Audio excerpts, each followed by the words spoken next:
मौजूद हैं बुंदेलखंड के बांदा में। बता दें आपको कि यहाँ पर किसान कभी ओलावृष्टि, कभी भारी बारिश और कभी सूखे के लिए जाना जाता है और लगातार वो साल भर परेशान ही दिखाई देता है। लेकिन ये दैवीय आपदाओं को छोड़ते हुए भी अब किसानों की एक महत्वपूर्ण समस्या जो सामने आ रही है वो अवैध क्रेशरों में उड़ रही डस्ट के कारण उनके खेत लगातार बर्बाद हो रहे हैं और किसान दर दर की ठोकरें खाते घूम रहा है। अधिकारियों के पास जाने के बाद भी उनको किसी प्रकार की कोई राहत नहीं मिल रही है। आज यूपी बोले में हम दिखाएंगे कि किसान किस तरह से पहाड़ों में हो रही हैवी ब्लास्टिंग और क्रेशरों से उड़ रही धूल उनके खेतों को नेस्ता नाबूद करने पर तुली हुई है और किसान अधिकारियों के चौखटों पर जा जाकर थक चुका है। लेकिन उनका दर्द कोई भी जानने के लिए ना ही तैयार है और ना ही आज तक उनको इस चीज़ से मुक्ति दिलाई गई कि वो अपना सही ढंग से अपनी खेती कर सकें। और इस प्रकार से जो क्रेशरों के और पहाड़ों के माध्यम से उनके खेतों की फसलों का नुकसान हो रहा है उससे उनको बचाव मिल रहा है। हम इस समय मौजूद हैं गिरवा थाना अंतर्गत जरर गांव में, जहां पर किसानों में भारी रोष देखने को मिल रहा है। चूँकि यहाँ पर कई पहाड़ों के पट्टे कर दिए गए हैं जो कि खेतों के बगल से हैं और वहीं लगभग आधा दर्जन क्रेशरें लगा दी गई हैं जो अनियमित रूप से पत्थर की तोड़ाई करती हैं और उनसे निकलने वाली डस्ट किसानों के खेतों को बर्बाद करने पर तुली हुई हैं। हम आपको दिखा दें कि ये सामने खेत है जहां पर किसान फसल पैदा करके अपनी रोजी रोटी चलाता है और यहीं से वो अपने परिवार का भी पालन पोषण करता है। अब समस्या ये है कि जब किसान अपने खेत से फसल ही नहीं पैदा कर पाएगा तो कैसे वह अपने बच्चे पालेगा और किस हिसाब से अपना जीवन यापन करेगा। खेत से जस्ट जुड़ा हुआ क्रेशर लगा हुआ है जिससे भारी मात्रा में डस्ट उड़ती है और इस डस्ट से लगातार उड़ रही धूल खेतों में आकर जमा होती है जिससे किसानों के खेतों में पैदावार होने वाली फसल पूरी तरह से नष्ट हो जाती है। हमारे साथ कुछ किसान भाई मौजूद हैं जो अपनी खेतों की इस फसल की बर्बादी को लेकर खासा परेशान दिख रहे हैं और इनकी सुनने वाला भी कोई नहीं है। आज यूपी बोले में हम इनसे जानेंगे कि किस प्रकार की इनकी समस्या है और कैसे इनको समस्याओं का सामना करना पड़ रहा है, किस प्रकार से ये अपना जीवन यापन कर रहे हैं और डर के माहौल में कैसे रह रहे हैं। दादा क्या नाम है आपका? बाबूजी मेरा नाम है राम दयाल। कहाँ के रहने वाले हैं? जरर के रहने वाले। कौन सा थाना लगता है? गिरवा। क्या समस्या है आपकी? किस प्रकार से समस्या? बाबूजी समस्या यह है कि हमारे धूल के मारे न खेत दिखाई दे रहा है न फसल दिखाई दे रही है। अगर रात के रुक जाए तो हमारे ऊपर पूरी धूल में पूर भी जाते हैं। अब बच्चों के लिए बाबूजी न खाने का पैदा होता है न पीने का पैदा होता है। हम परेशान हैं। हमारी कोई बाबू लोग को हमारी कोई सुनता नहीं है। कहीं जाते हैं कोई हमसे न कोई बोलता है। आज इन तीसरा बार है रात दिन धूल रात में चलाते हैं, दिन में बंद कर जाते हैं। किस प्रकार से और समस्या जैसे अभी पहाड़ में ब्लास्टिंग किस टाइप से होती है? आपके घरों की स्थिति क्या है? बाबूजी ब्लास्टिंग 2 बजे दिन में करते हैं और पूरा गांव पूरा खप्पर तक गिर जाते हैं। बच्चों तक डरते हैं। पहाड़ के कभी कभी पत्थर भी नीचे आ जाते हैं। इतनी स्थिति है कि हम ही जानते हैं। इन क्रेशरों में पानी का छिड़काव नहीं किया जाता जिससे कि डस्ट आके आपके खेतों में न गिरे? कुछ नहीं किया जाता बाबूजी। यहाँ पानी वानी कुछ नहीं किया जाता है। न कोई ये पानी लेकर आता है न टंकर आता है न उसमें पानी डाला जाता है। कुछ नहीं किया जाता उसमें। तो आपकी फसलें बर्बाद होंगी। कैसे आप अपने बच्चों को पालते हैं? कैसे क्या करते हैं? बाबूजी क्या करें, बड़ी मजदूरी करते हैं। नहीं पैदा होता तो मजदूरी करते हैं। कौन सा से बाल बच्चे तो हमको पालना है बाबूजी। बाल बच्चे तो हम खुद पाल रहे हैं। भूखे रहें चाहे प्यासे रहें। जो फसल में नहीं होगा तो गवर्नमेंट नहीं सुनेगा, कोई नहीं सुनेगा तो हम क्या करें। हम गरीब आदमी, न हमारे पास धन न पैसा कि कहाँ पहुँचे कहाँ गया जाए, न हमारी जानकारी बाबूजी। तो हम अपना भाषा करते हैं, क्या करें, कोई हमारे कोई सुनता नहीं। तो आपने इनसे क्रेशर वालों से बात नहीं किया कि हमारी फसलें बर्बाद हो रही हैं, यहाँ पानी का छिड़काव कराओ या ऐसा कुछ? ये ठेकेदार सुनने को तैयार नहीं है। नहीं बाबूजी, कोई नहीं सुनता है। एक दम मैंने गया था, क्यों आया भागो यहाँ से क्यों आया? पहले साहब भागा है। कुत्ते भौंक रहे थे, मैं डर के मारे भागा है। अच्छा, कुत्ते कुत्ते भौंक रहे थे, ठेकेदार आपकी सुनने को तैयार कोई नहीं। नहीं, वो भी कोई सुनने के तैयार नहीं तो बना। ये देखिए हमारे साथ किसान थे, कुछ और लोग मौजूद हैं, उनसे भी हम बात करेंगे। क्या नाम भैया आपका? राजा भैया मिश्रा, कहाँ के रहने वाले हैं? जरल गाँव। क्या समस्याएं हैं आपकी? हमारे खेत है बाबूजी 7 बीघे के करीब है, वहाँ डस्ट आती है, हम लोग बहुत परेशान हैं। इनके पास भी गए, इनसे बात भी किया, ये बात करने के लिए तैयार नहीं है। किसका क्रेशर लगा है? ये कौन कौन है? क्या नाम है इसका? हम जानते हैं? विनोद राजा नाम है। आपने कभी शिकायत नहीं इनसे की है कि आपने शिकायत किया हो कि ये डस्ट से हमारे खेत बर्बाद हो रहे हैं? की है, बात की है, उनके वो सुनने के लिए तैयार ही नहीं है, वो पास आते नहीं है। हम जाते हैं मिलने के लिए तो मिलते नहीं है, भाग जाते हैं, बोलते हैं कि शाम को आना, सुबह आना, वो मिलती नहीं है।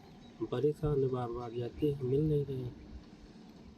ये ग्रामीणों का दर्द साफ तौर पे देखा जा रहा है कि ठेकेदारों से बार बार निवेदन करने के बाद भी कि किसी भी तरह से खेतों की बर्बादी ना हो, आप अपना काम करिए। इन ग्रामीणों को क्रेशर से और पहाड़ से कोई ऐसी समस्या नहीं है कि ये लोग विरोध कर रहे हैं, लेकिन चूंकि इन क्रेशर और पहाड़ दोनों से लेकर इनकी जो खेत की बर्बादी हो रही है, ये मेन समस्या ये है, इसी से ये लोग परेशान हैं। और बार बार शिकायत करने के बाद, ठेकेदार से निवेदन करने के बाद भी वो सुनने को तैयार नहीं है और इनकी लगातार खेतों की बर्बादी ही हो रही है। जो भी फसल बोते हैं वो डस्ट के कारण वह फसल दिखाई नहीं देती है। हमारे साथ कुछ लोग और हैं, इनसे भी हम बात करेंगे। क्या नाम भैया आपका? सोहनलाल। कौन सा गांव है ये? जरल। क्या समस्या है आपकी? बस खेती बाड़ी समस्या है, दो खेत बगल में है, क्रेशर के धूल उड़ती है और धूल उड़ने के बाद रात में चलाते हैं, दिन में चलाते नहीं, दिन में बंद कर रहते हैं। तो ऐसे बस समस्या है। बीघा खान खेत है, 4-5 बीघा तक है, 4-5 भाई हैं हम, तो सब दूर में मिल जाता है गल्ला। जिन्हें से क्रेशर लग गई उन्हें से कोई पैदा नहीं हो रहा है। अब चूंकि एक 4-5 बीघे के छोटे से खेत का मालिक, उसी में उसको बच्चे भी पालने हैं, उसी से अपनी साल भर की आर्थिक स्थिति को भी संभालना है, उसी से बच्चे पढ़ाने भी हैं और उसी से अपना परिवार भी चलाना है। बावजूद इसके चूँकि इन लोगों को किसी भी प्रकार का कोई मुआवजा भी नहीं दिया जा रहा है कि किसी तरह के मुआवजे से ही इनका जीवन यापन हो सके, न किसी प्रकार की इनकी समस्या सुनी जा रही है कि यदि फव्वारे का छिड़काव पत्थर पीसने के समय क्रेशर में किया जाता है तो उससे जो उड़ने वाली डस्ट होती है वह डस्ट नहीं उड़ती, लेकिन ऐसा कोई भी इन क्रेशर वालों के द्वारा ऐसा कोई प्रबंध नहीं किया जा रहा जिससे किसान अपनी फसल बचा सके और अपने परिवार को पाल सके। बार बार कहने के बाद भी आपसे किसी प्रकार की कोई सहायता नहीं कोई की गई। सहायता नहीं है और कोई सहायता नहीं होती है। वो करने के लिए तैयार नहीं है। ना कुछ कह रहे हैं ना, धूल पानी डालते हैं ना कुछ डालते हैं कि मतलब क्रेशर चला जाता है। रात में धूप बिल्कुल धुआं दिखा दे, सवेरे उन्हरा जाती था तो ये मान के चला कि कुछ नहीं दिखाते, एकदम अंधेरी दिखाती। भाई रात में चलाते हैं, दिन में चलाते नहीं हैं। और दिन में चलाओ, दिन में उड़ चला की गर्दा उड़ रही है। पहाड़ों में जैसे ब्लास्टिंग होती है अनियमित रूप से, उससे घरों में क्या प्रभाव पड़ता है? घर पूरे घर डोल जाते हैं, किनारा तक खड़बड़ा जाते हैं, दीवारें हिल जाती हैं। ना पक्के घर हैं तो दीवारें क्रैक हो गई हैं। ये सब ये देखिए, ये किसान भाई थे जो बता रहे हैं लगातार कि क्रेशर से उड़ने वाली डस्ट से इनके खेत बर्बाद हो रहे हैं। साथ में पहाड़ों में जो अनियमित रूप से ब्लास्टिंग की जा रही है, जो नियम विपरीत की जा रही है, उससे भी इनके घरों में दरारें आनी शुरू हो गई हैं। चूँकि गरीब लोगों के कच्चे मकान होते हैं गाँव में, यदि हैवी ब्लास्टिंग होती है तो उनके घर गिरने की भी आशंका है।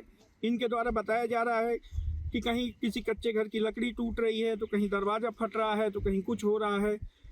तो ये ब्लास्टिंग के समय पे अपने घरों में भी सुरक्षित नहीं है, कभी भी इनके साथ हादसा भी हो सकता है। बावजूद इसके आज तक कोई इनकी सुनवाई नहीं हुई, ना ही इनको कोई सुनने वाला है। हमारे साथ कुछ और ग्रामीण मौजूद हैं, उनसे बात करेंगे। क्या नाम दादा आपका? मेरा नाम है देवी दयाल। किस प्रकार की समस्या है? कौन सा गांव है ये कौन सा गांव है? जरल गांव है ये। किस प्रकार की आपकी समस्या ये है कि हमारी खेतियों में जो हम फसल अपना कर रहे हैं वो हमारी सब बर्बाद हो रही है।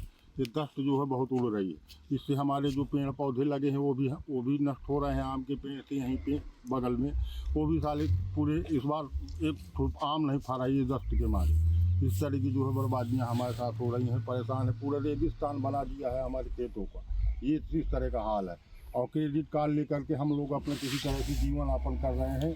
और जो है फसलों में ये लोग जब से पहाड़ों में ये काम हुआ, क्रेशरें लगी, तब से हमारा पूरी खेती बर्बाद हो गई, हम परेशान हो गए। बैंक द्वारा चूंकि एक सुविधा किसानों को मुहैया कराई जाती है कि वो अपना खेत गिरवी रख के क्रेडिट कार्ड के रूप में वहाँ से पैसा निकाल लेते हैं और उसी पैसे से खेतों में लगने वाला खाद है, बीज है, हमको पानी की सिंचाई है, जिस प्रकार की जो ज़रूरतें खेतों की होती हैं उस प्रकार से वो क्रेडिट कार्ड के माध्यम से निकालते हैं। और जब उनकी फसल आती है तो फसल के को बेचने के बाद उस क्रेडिट कार्ड को जमा कर देते हैं। लेकिन दादा कहना है कि क्रेडिट कार्ड से पैसा तो निकाल लेते हैं लेकिन जमा नहीं कर पाते, चूँकि क्रेशरों से उड़ने वाली डस्ट लगातार खेतों को बर्बाद कर रही है।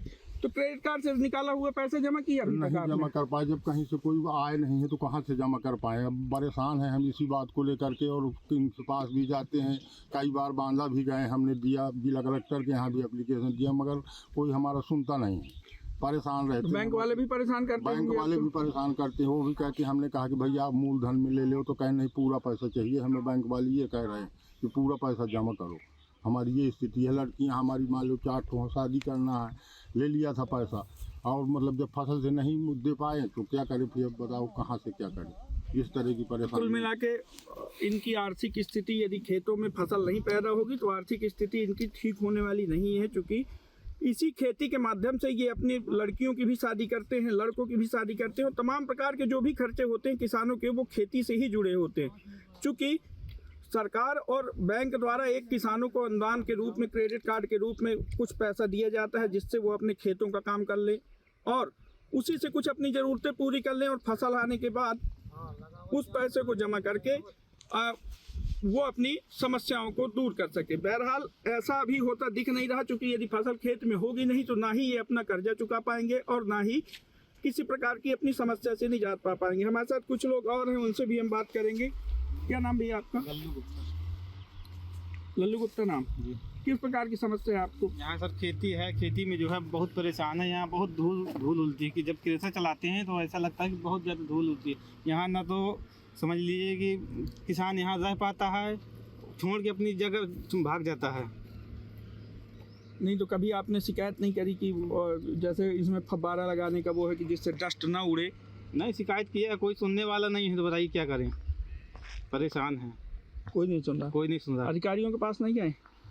नहीं गए, किसी के यहाँ भी आए थे, लेकिन यहाँ कोई सुनने वाला नहीं है, ना कहने वाला है कोई। तो कुल मिला के अधिकारियों की किसानों की शिकायत के बाद अधिकारी भी मौके पे आते हैं, लेकिन इनका कहना ये है कि लीपापोती करके अधिकारी वापस हो जाता है, किसी प्रकार की कोई कार्रवाई नहीं करता। चूँकि अब यदि ये कार्रवाई नहीं होती तो ये किसान लगातार परेशान ही बने रहेंगे और अपनी समस्याओं का इसी तरह से समस्याओं का लगातार सामना करते रहेंगे।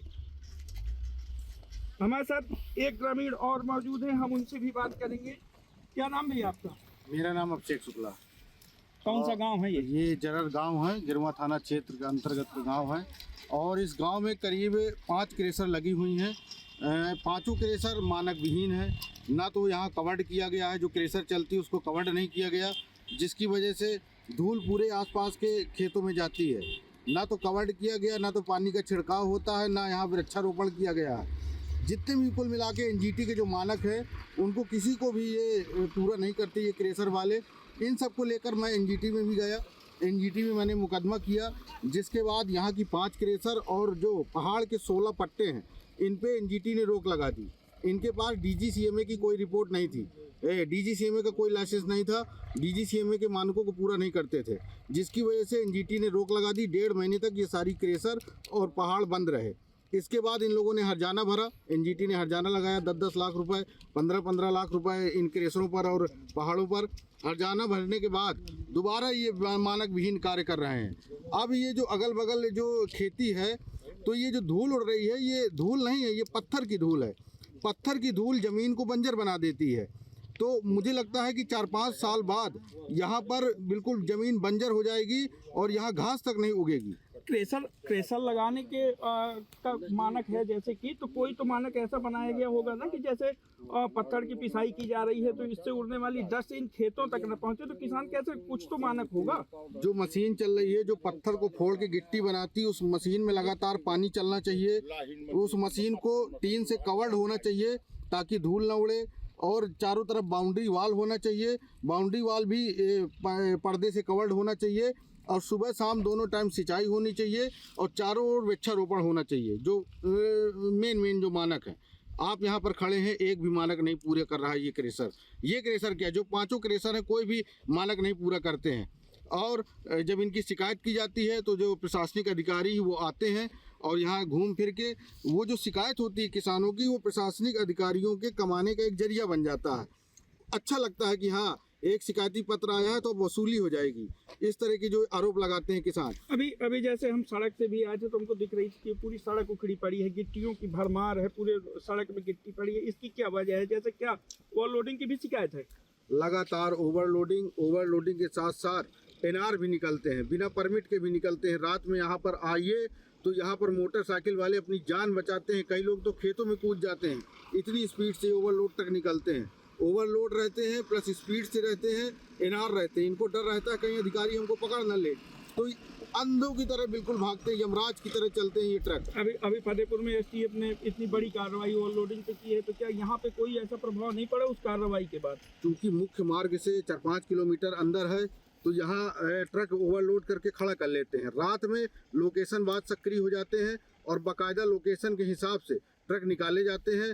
तो खैर वो लोकेशन है क्या है, खनिज की क्या चोरी है, ये प्रशासन जाने, लेकिन हम ग्रामीणों का बहुत नुकसान हो रहा है। इधर खेत चौपट हो रहे हैं, रोड में चल रहे हैं तो ठेले वाले चढ़ाए दे रहे हैं। हर तरह से यहाँ का जो किसान है, जो बिल्कुल खेती पर ही डिपेंड है, उसके पास और कोई काम धंधा नहीं, उसके पास कोई नौकरी नहीं है, उसको अपनी बिटिया की शादी करनी है, उसको खाद लेने के लिए 3-3 दिन लाइन में लगा रहता है और यहाँ पर 3 महीने रात में ठंडियों में जग के अपनी फसल को बचाता है, और लेकिन अचानक एक दिन में वो पूरी फसल चौपट हो जाती है। तो जो अन्नदाता रात भर जग के अन्न का उपज कर रहा है, वही जब मर रहा है तो फिर अब अंदाजा लगा सकते हैं कि हमारा समाज किस ओर जा रहा है। और जब किसान ही नहीं रहेंगे जो इस प्रकार से क्या चाह रहे हैं, कैसे इन किसानों को इस समस्या से निजात मिल पाएगी, जैसे इनको राहत मिले, ये अपने खेतों पर फसल पैदा कर सके, अपने बच्चों का जीवन यापन कर सके? क्या लगता है आपको किस प्रकार से इसमें सुधार आ सकता है? देखिए, ये किसानों सबका जो रक्षक है वो कहीं ना कहीं शासन प्रशासन है। शासन प्रशासन यहाँ मानक से कार्य कराए। जो क्रेशर वाले मानक से कार्य कर नहीं रहे हैं उनको बंद कर दिया जाए, सीज कर दिया जाए, कठोर कार्रवाई की जाए। और जब कार्रवाइयाँ होंगी तब फिर ये क्रेशर वाले दबाव में रहेंगे, इनको कानून का और नियमों का डर रहेगा। और जब ये नियम और कानून से चलने लगेंगे क्रेशर वाले, पहाड़ वाले जो रात में 4-4 इंच का ब्लास्ट करते हैं, यहाँ 1 इंच का ब्लास्ट होना चाहिए जिससे कि ये कहीं चोट ना पहुँचे। 4 इंच का ब्लास्ट जब करते हैं तो घरों की दीवारें हिल जाती हैं। तो कुल मिलाकर जब प्रशासन कार्रवाई करेगा, इन पर नकेल कसेगा, तभी जाकर के किसानों को राहत मिलेगी। और जब नियम से काम होगा तो किसानों को राहत मिलने लगेगी। किस प्रकार की समस्या है आपको? हमारी की समस्या है कि हम ना छत जा सकते ना बाहर अंदर बाहर भी जा सकते। इस समय इतनी ब्लास्टिंग हमें परेशान कर रहे हैं, पत्थर बटने बन रहे आ रहा है हमारे पास। हम कहीं बाहर नहीं, बच्चे निकल सकते, हमारे भैंस गोरू भी नहीं बांध सकते। हमारी छेड़ी मर गई है पत्थर में, हमारा भैंस भी खत्म हो गया। कितने साल का था?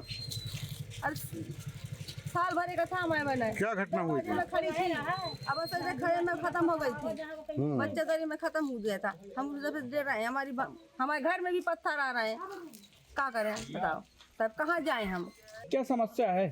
क्या समस्या है? दीवार में पत्थर आवत है, छत में आवत है, चीर फोड़ के आवत है, हैं इतने पत्थर आवत है, चौवा बने हैं, आदमी ही पड़े हैं, नुकसान होता है, दीवारें पूरी फाड़ गई हैं।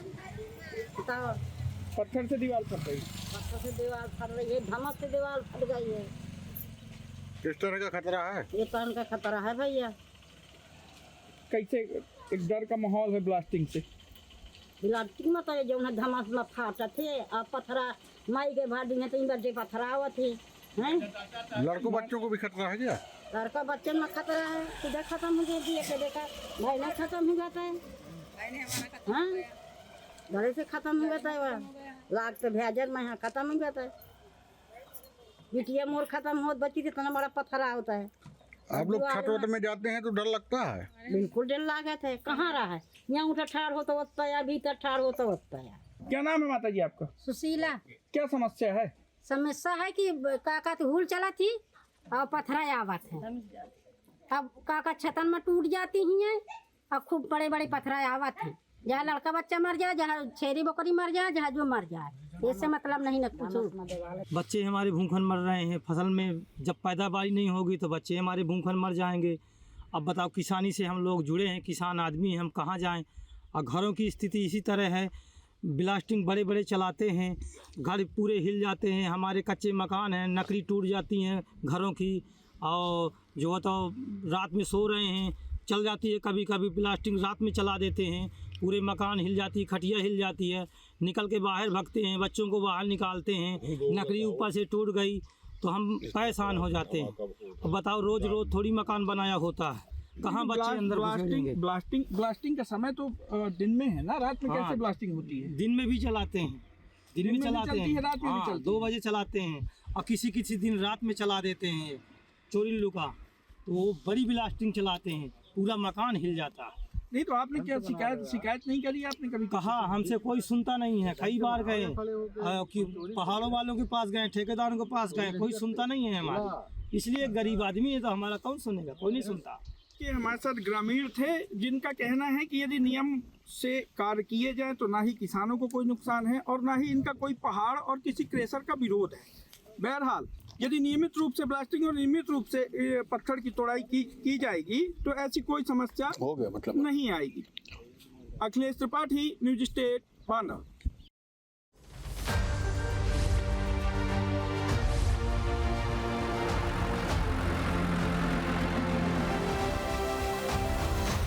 आपके मोबाइल पर तुरंत आएगी ब्रेकिंग न्यूज। स्क्रीन पर सबसे पहले दिखेगी बड़ी खबर, देश दुनिया की हर खबर एक जगह। अब आपके मोबाइल पर तुरंत फटाफट इंस्टॉल कीजिए न्यूज नेशन ऐप और रखिए खुद को अपडेट।